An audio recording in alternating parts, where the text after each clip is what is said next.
house of the Lord? Amen. As King David says, it is his joy to always be in the house of the Lord. And we are here in the house of the Lord with each other, brothers and sisters in the Lord. Amen. It is a blessing to have you, each of you here, because preaching with nobody will look awkward. So we praise God for each other. This morning we know that our Chipsanim Kim she loves to enjoy marathon. Marathon. What else? Cycling. Yeah. Now, talking about marathon, I experienced joining a walkathon. Walkathon is you don't run, you just walk fast. That's walkathon. But I was not wearing a proper shoes. So instead of being on the first, I just came on the fourth. Because when you run, you should also be wearing the right thing. But on running a race, on the first start, we are aiming to win. We want to finish it, right? Nobody joins the marathon or the walkathon or competition with the aim, I want to lose. No, everybody, when we join, our goal is we want to win. I want to win. But during the running, in the middle of the running, little by little, our body gets tired. We sweat. And then we would look at our competitors. Oh, some of them are faster than us. So sometimes we get discouraged. Oh no, maybe I'm not gonna make it. But there are those who, on the people watching, they were cheering on us. Yeah, you can do it, you can do it. And it inspires us. Oh, my friend is there. So they inspire us. We keep running. So running a race, it's not just a marathon, a walkathon, or like a relay, no? A relay.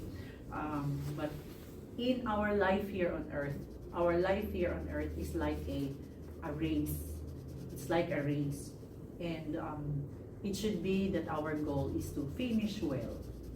Like when a baby was born and the baby started to sit down, okay? The baby's goal next is to be able to stand up and walk.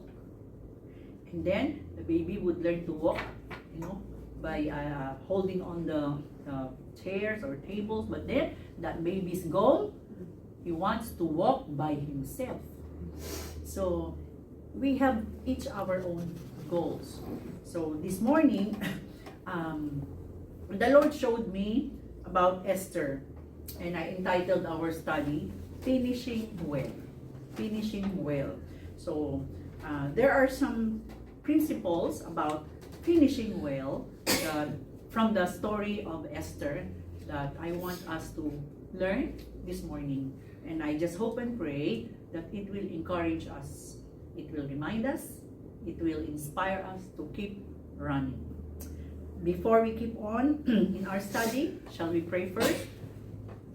Gracious, loving Father, thank you that you have given us the Bible to coach us, to light our way, to give us inspiration, to give us guidelines. So we won't be alone in running our life here on earth.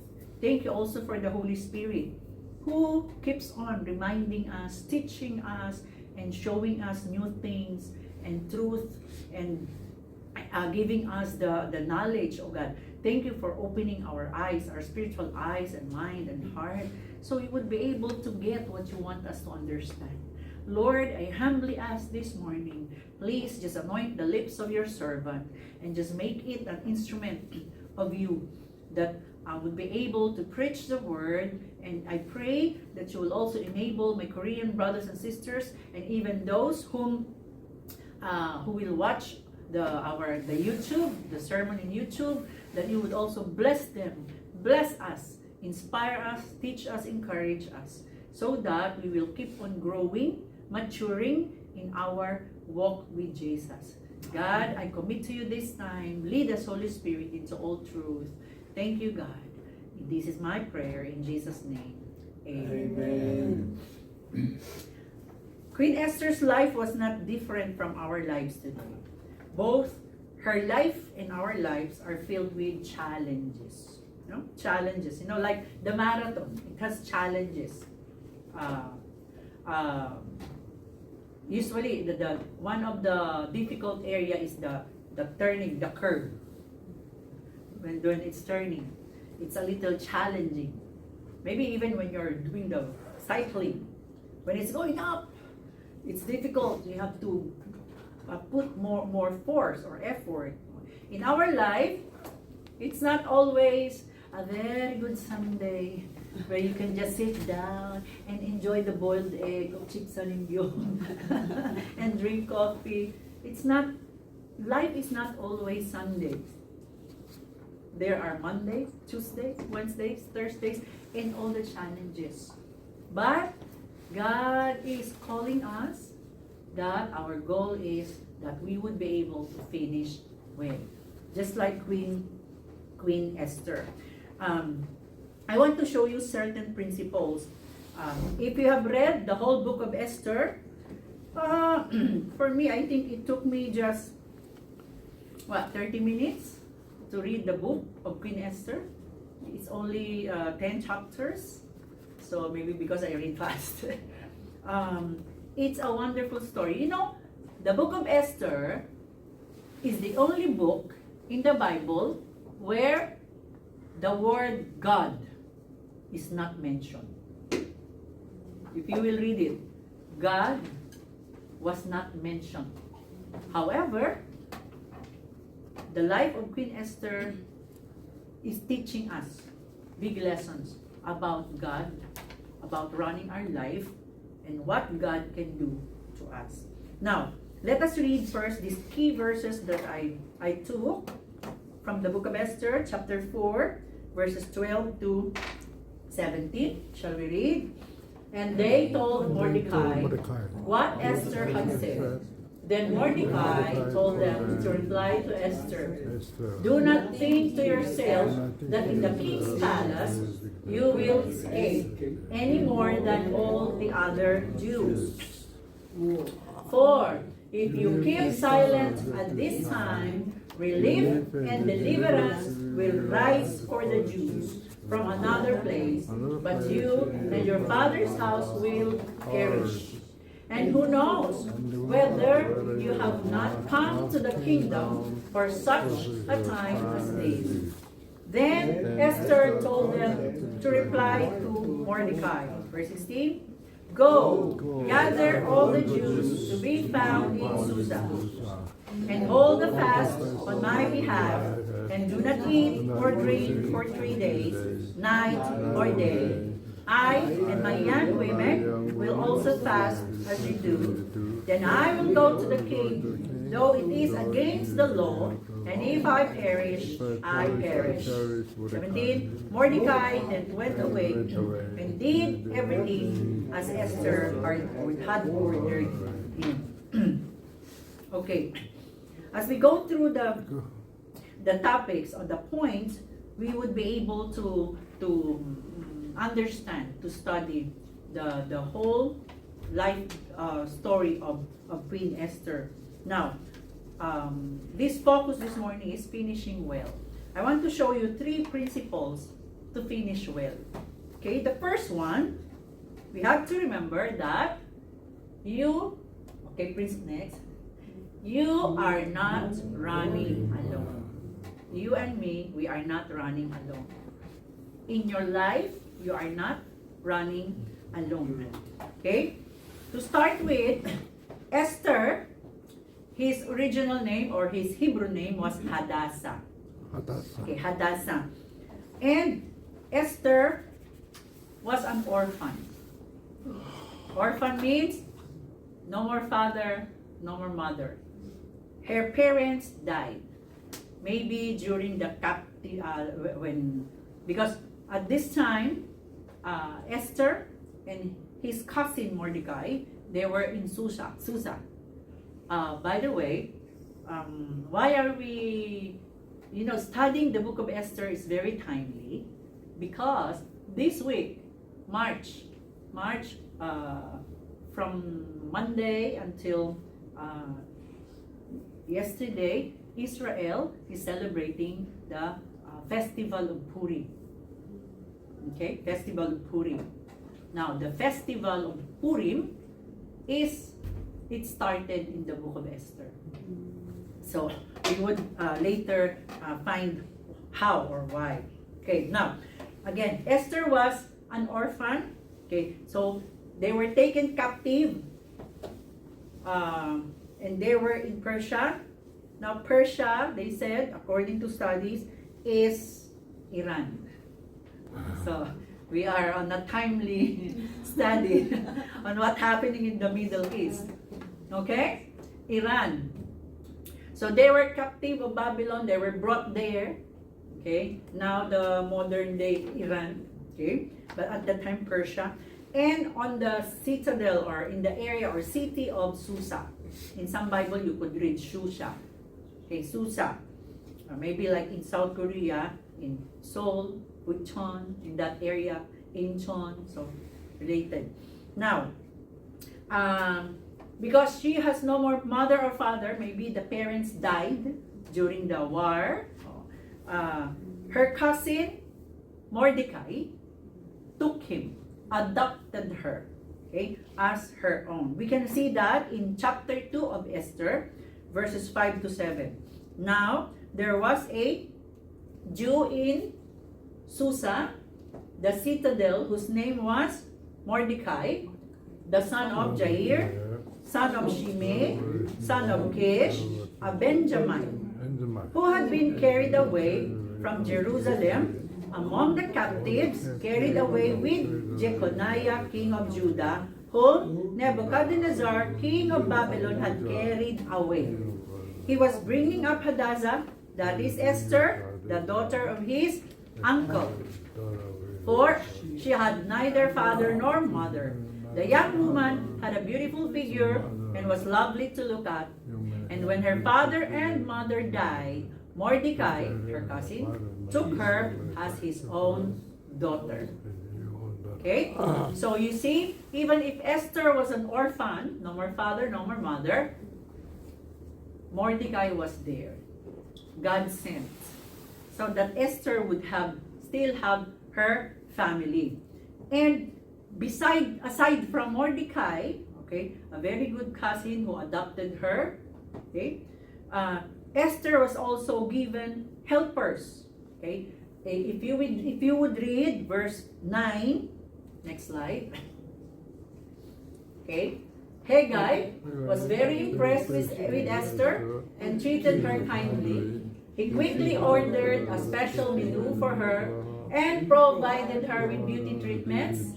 He also assigned her 7 maids, especially chosen from the king's palace. And he moved her and her maids into the best place in the harem. Now, first, she was an orphan. We know if an orphan, no parents, but God sent a good, kind-hearted cousin, Mordecai.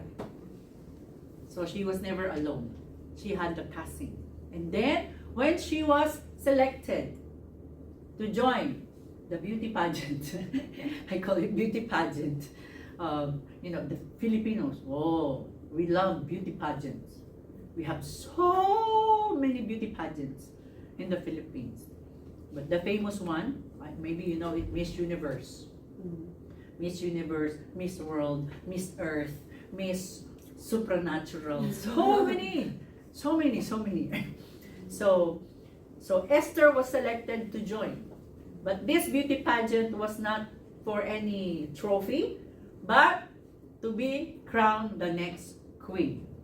Because we know the story, the first queen of King Xerxes disobeyed King Xerxes, Vashti. So Queen Vashti was dethroned. You can read that in chapter 1. She was dethroned, okay? And so King Xerxes opened open the job to select the next queen. And Esther was joined the preparation, the women, to whom King Xerxes will select the next queen. When she joined that, we would notice the one in charge for the women, okay, Haggai. Okay, Haggai was the one in charge. He favored Esther. And then it says in verse 9, he assigned 7 maids, especially chosen from the king's palace. 7 maids to help assist Esther. Wow, 7 other women. Maybe no longer for her to comb her hair.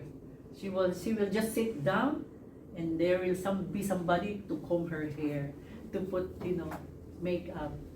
Wow. One thing we like in Korea, when you go to the sauna, you can pay, and then someone, ajuma, will scrub your whole body. My girl, my daughter, loves it so much. Scrub. She enjoyed it. So, wow. Here is an orphan woman, now with a family, Mordecai, and then with 7 maids to assist her. Esther was never alone. Next, chapter 4, verses 15-16. When problem arose, okay, Esther was never alone. Let's read 15. Then Esther sent this reply to Mordecai. She said, go and gather together all the Jews of Susa and fast for me. Do not eat or drink for 3 days, night or day. My maids and I will do the same. Wow. When this problem arises, okay, later we will discuss that problem. Okay, she was never alone. She had Mordecai and the rest of the Jews on that city to fast for him. Although the word pray was never mentioned here. But usually, automatically, when you say fast, you don't eat. Usually, in the Middle East, when they don't eat, what do they do? They pray. Okay? So, the group of Jews with her on this problem. And he said, my maids and I. She was never alone. We can see in the life of Esther, even if she became an orphan, she was never alone. What is the truth here that I want us to see? God in His goodness, do I have that slide? Yes. In His goodness, God gives us loved ones, brethren in Christ, fellow runners, and even competitors to run alongside us. Some of them inspire us, others give us hope, several boost our energy, a few remind or correct us, and there are also those who challenge us to keep running. If you would look around, your life is surrounded with people. Amen? You're surrounded with people. Me, I have no brother, no sister, no father, no mother, but I'm so surrounded with a lot. And you're one of them. How can you be lonely when you have so many? Plus, Jesus promised, I am with you, even to the end of the age. Remember, the other name of Jesus is Emmanuel. What is the meaning of Emmanuel? God with us. In our journey here on earth, we are never alone. God with us, Jesus is with us, plus we have each other, we have our family, we have our chingu, we have our workmates, or with Esther now, classmates, schoolmates. We are surrounded with people. I know not all people could be good. Some people are, challenging. But all of them, it helped us. It helped us. I know in a competition, of course, you compete with one another. I've seen some short movies wherein when the one person is running ahead and then the other one, the competitor will cheat, like, will hit the other one, so she would fall. Remember the story about the horse racing? And then the one said, I know I'm gonna win. And the other one said, how? I know. And you know what? He was bringing apples. And horses are crazy for apples. So what he did during the race, okay, when it seems like the other one was going ahead of him, that person will throw an apple.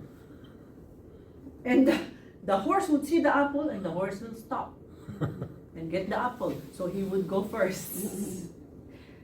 And keep running. And then when the fastest horse is running ahead, he would throw the apple again. Sometimes there are people in our life who throw things that could hurt us, offend us. But you know what? All together, all these people, it helps us run our race very well. Difficult people were there to help us change our character. Good people are there to help us enjoy the race, to keep running. So remember this, we are not alone. Therefore, as believers in Christ, there's also a verse in 1 Thessalonians 5:11. I don't know there. Therefore, it says, encourage one another and build each other up, just as in fact you are doing. As believers of Jesus Christ, this is one of our role, that we encourage one another. Amen? We build each other up. Amen? How do we do that? A word of encouragement, prayer. Okay? And if you need help, we have our Kakao group. If you need help, don't be shy. You can send a message. Please pray for me. I'm sick. Don't be too proud to ask for prayer. Let me say it again. Don't be too proud to ask for help, to ask for prayer. Because when so many people are praying for you, then, like Queen Esther, there is a big chance that you will succeed, that you will be blessed. So, one best thing we can do for each other, pray for each other. We are not alone. So, do not worry. Amen? We have each other. Next point. In the race that we are running, remember this. You are to run the race set before you. Okay? You are to run the race set before you. Each of us, we have our own race. Okay? We have our own race. We have our everyday life activities and responsibilities, duties. We each have our own problems and troubles. We each have our own situations to handle. You have to run your own race. Okay, let's read this verse from chapter 3 of Esther, verses 12 and 13. I used I think it is New Living Translation, so they translated it to updated English. That's why they put the date. Let us read. So, on April 17, the king's secretaries were summoned, and a decree was written exactly as Haman dictated. It was sent to the king's highest officers, the governors of the respective provinces, and the nobles of each province in their own scripts and languages. The decree was written in the name of King Xerxes and sealed with the king's signature. Dispatches were sent by swift messengers into all the provinces of the empire, giving the order that all Jews, young and old, including women and children, must be killed, slaughtered, and annihilated on a single day. That would be March 7. This was scheduled to happen on March 7 of the next year. The property of the Jews would be given to those who killed them. Why was this created, this law against the Jews? If you would read the book of Esther, okay, so when Esther became queen, she kept her identity as a Jew a secret. Mordecai asked her to do it. Don't let them know that you're a Jew. Okay? Now what happened? Her cousin Mordecai always sits outside the palace. Because she would once in a while check on Esther. How is she doing? What a very, very loving, supporting parent. She was always there at the palace gate. But now, king appointed a prince to be the top prince. If you would read, his name was Haman. And when he was appointed as top prince, his head became big. He became so proud. Okay? That every time he passed by the palace gate, he passed by anywhere, he wants all the people to bow down to him. But Mordecai never bowed down to him. And this insulted him. And according to studies, one reason why Mordecai never bowed down. Usually the Jews, they don't bow down. Why? Because they believe in their heart, they only bow down to God. Only to God. Remember Shadrach, Meshach, Abednego.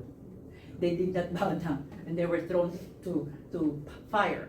Now, because Mordecai never bowed down to Haman, so Haman was so upset with Mordecai. And then someone told him Mordecai is a Jew. And so Haman, to get even with Mordecai, he wanted to kill not just Mordecai, but the whole Jews. And because he was the top prince of Iran, of Persia at that time, the king gave him the signet ring. The ring at that time is very important. Because every rule written, when it is marked with the king's ring, as written in the Bible, when it is a law of Persia, it can never be broken. You can never change it when that law was marked with the ring. So that's what Haman did. He requested king, let's make this law. Because the Jews, they were bad people. They go against our rule. And the king, not realizing the real intention of Haman, he thought Haman was just concerned for the kingdom. So he agreed, okay. And then Haman even gave like 10,000 silver. I'll give this money for this rule to be done. And lo and behold, it became a rule that on the next year, March 7, every Jew, young and old, man or woman, should be killed. And those who kill them can get their belongings, their things. Okay? Now, what happened? In chapter 4, let's read verses 1 to 3, and then 8, and then 11, and 13, 14. Let's read. When Mordecai learned about all that had been done, he tore his clothes, put on burlap and ashes, and went out into the city, crying with a loud and bitter wail. He went as far as the gate of the palace, for no one was allowed to enter the palace gate while wearing clothes of mourning. And as news of the king's decree reached all the provinces, there was great mourning among the Jews. They fasted, wept, and wailed, and many people lay in burlap and ashes. By the way, burlap, like, the sal, where you put the sal, okay? It's a sack, okay? It's not really for wearing, but they usually get it and wear it when they are in mourning, when they are so broken. They took off their normal clothes and they put the sack thing, they wear that. So when the Jews wear that, it means they are so broken, they are wailing, they are so needing help, okay, frustrated. Okay, so they were wearing that. Mordecai cried. Okay. If you would notice, even these days, if you would notice, there are a lot of people who hate Israel. So why? Why? So even during Bible times, Israel had been hated. One thing it just came to me. Remember this: if you belong to God, those who does not love God will hate you. They will hate you. Now, so it happened. So they cried. And then in verse 8 we can read, Mordecai gave Hathach a copy of the decree issued in Susa that called for the death of all Jews. He asked Hathach to show it to Esther and explain the situation to her. He also asked Hathach to direct her to go to the king to beg for mercy and plead for her people. Now, when Mordecai was crying, outside Esther can see him, and then Esther asked one of his servants, go, ask Mordecai, why is he crying? So when the news came, and Mordecai told him the news, that on March 7 next year, there is a law that all the Jews will be killed, annihilated, okay, tortured. And then, here is the catch. Mordecai, it says there, no, go back please. No. Verse 8. Verse 8, one more. Thank you. Oh, no 8? Next, forward, sorry. Oh, no 8, sorry about that. In verse 8, it says, Mordecai said, tell the queen to go to the king to beg for mercy and plead for her people. Okay? Tell Queen Esther, go to the king and ask for help. Save the Jews. And what was Esther's answer? There. Then Esther told Hathach to go back and relay this message to Mordecai. All the king's officials and even the people in the provinces know that anyone who appears before the king in his inner court without being invited is doomed to die unless the king holds out his gold scepter, and the king has not called me to come to him for 30 days. Wait. Go back. Sorry. Now, what is the issue here? Mordecai was asking Esther to go to the king and ask for help. But Esther said, there is a rule in Persia, in Susa. When you go to the king, when the king is not asking you to come, there is a tendency that you can be put to death. Not unless the king reach his scepter to you, just like on the picture. Okay? So there's a danger. And Esther said, the king haven't called me for 1 month already. So it's like Esther was telling, if I go to the king without the king asking for me to come, it might cost my life. I might die. So this is the worry of Queen Esther. But let's continue reading. Mordecai sent this reply to Esther. Don't think for a moment that because you're in the palace, you will escape when all other Jews are killed. If you keep quiet at a time like this, Deliverance and relief for the Jews will arise from other place, but you and your relatives will die. Who knows if perhaps you were made queen for such a time as this.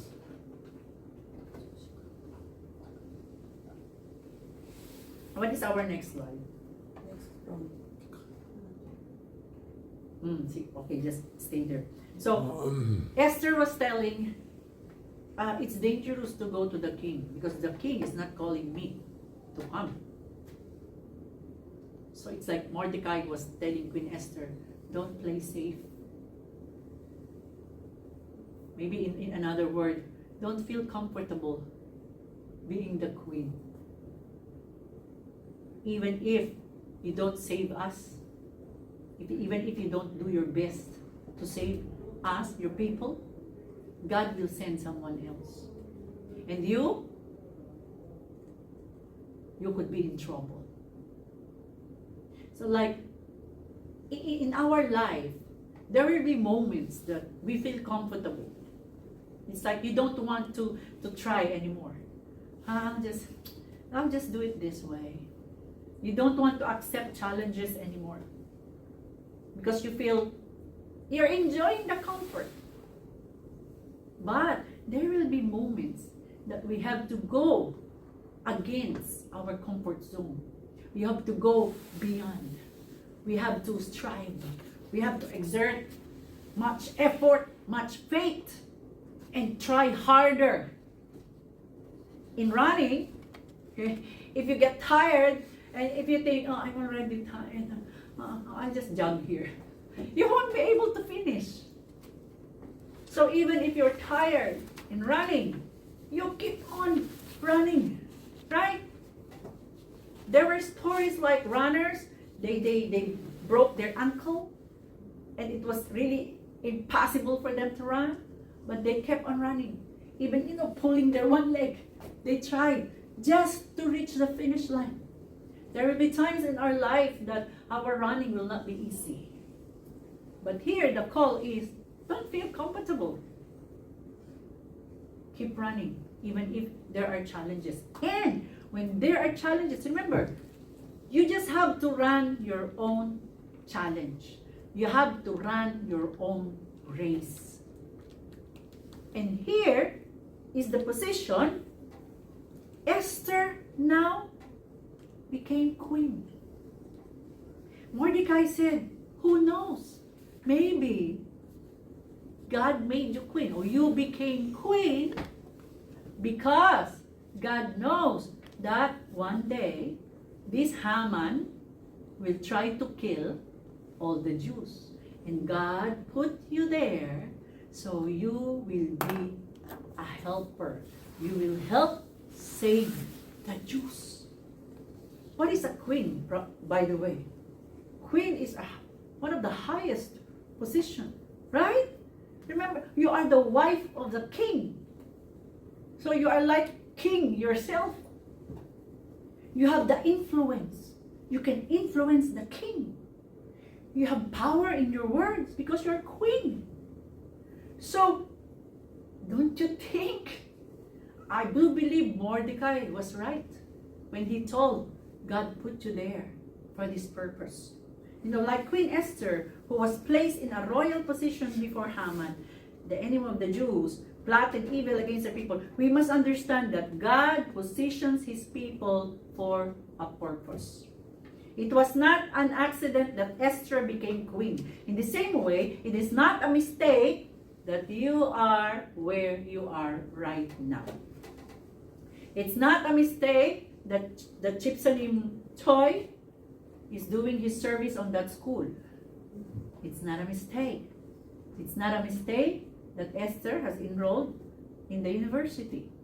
It's not a mistake that you are already on your, what do you call this? Retirement journey. It's not a mistake. Elder Ham is driving the taxi. It's not a mistake that I'm here today. And my family is there. God put us where we are for a purpose. And we have to run that purpose. We have to run that race. Whether it is God's perfect will for your life or a place He has allowed because of your own choices, one truth remains: God can still use you where you are. God has placed you there for a reason. He has given you a task to accomplish. And like Esther, we are called not only to accept the calling, but to act and finish it. Amen? Amen. I wrote, as I was meditating, I also wrote this word. Let me.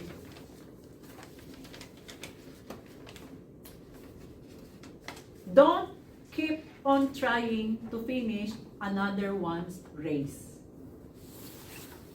Don't fight another one's battle. You have to fight your own war. You have to run your own race. Of course, there are times we help other people. Okay? But we have to be sure that we are focused on what God has placed ahead of us. So, if you keep on trying to finish someone else's race, you might end up not finishing your very own race. And also, if you keep trying to finish someone else's race, you are teaching that someone to depend on you and not on yourself. Even in parenting, parents, when our babies became adult, we no longer decide for them. Right? They decide for themselves. If a parent keep on deciding for their children, even if they are already adults, what kind of adult people will those children be? Like even the eagle. When the eaglets already had their wings, the mother eagle would take away the soft part of the nest to push those eaglets to learn to fly. So each of us have our own wings to fly. Amen? Hebrews 12:1, it says there, therefore, since we are surrounded by such a huge crowd of witnesses to the life of faith, let us strip off every weight that slows us down, especially the sin that so easily trips us up, and let us run with endurance the race God has set before us. God set you to be a mother. Be the mother that God wants you to be. God set you to be a grandparent. Be the grandparents that God wants you to be. God set you to be a worker. You have to work as God wants you to be. Remember, you have to run your own race. So one, you are not alone. Second, you have to run your own race. And lastly, you are running toward greater races. You are running toward greater races. Let us examine the race of Esther's life. First, she became an orphan. Okay? What is that race? A race against loneliness. Loneliness, isolation, sadness, and sorrow. Okay? Esther 2:7-8. This man had a very beautiful and lovely young cousin, Hadassah, who was also called Esther. When her father and mother died, Mordecai adopted her into his family and raised her as his own daughter. So, it's difficult to be alone. That's her first race. But she kept on. And then, she was adopted. That's another challenge. When a child is adopted, what is the challenge there? Okay? She had a new name. She had to get used. No longer Hadassah. I'm Esther. What else? She has to overcome the adjustment. Okay? Mordecai was not her father. Maybe she got used to her father and mother. But now, she had to learn the character of Mordecai. She had to adapt. She had to adjust. That's another challenge. And then, thirdly, okay, when she was chosen to be one of the women to be presented to become a queen, it could be a race against insecurities, anxieties, and even physical challenges of maintaining beauty and grace in order to win the king's favor while keeping her secret identity. Have you noticed the level of Esther's challenges are from small to bigger challenges. Okay? First, he was just alone.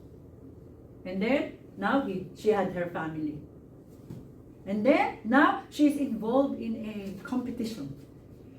She had to prepare her body, eat well, exercise, do the beauty secrets. Woo, that's difficult. You know, it's difficult. Man, don't you think that it's easy? No, it's difficult to maintain the beauty and the figure. It's difficult.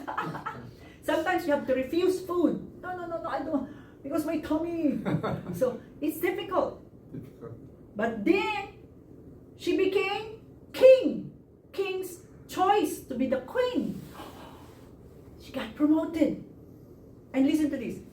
The higher your position, the bigger the responsibility, the bigger the challenges, the heavier the load.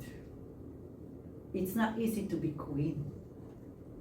As queen, you always have to be poised. Right? I remember one movie, the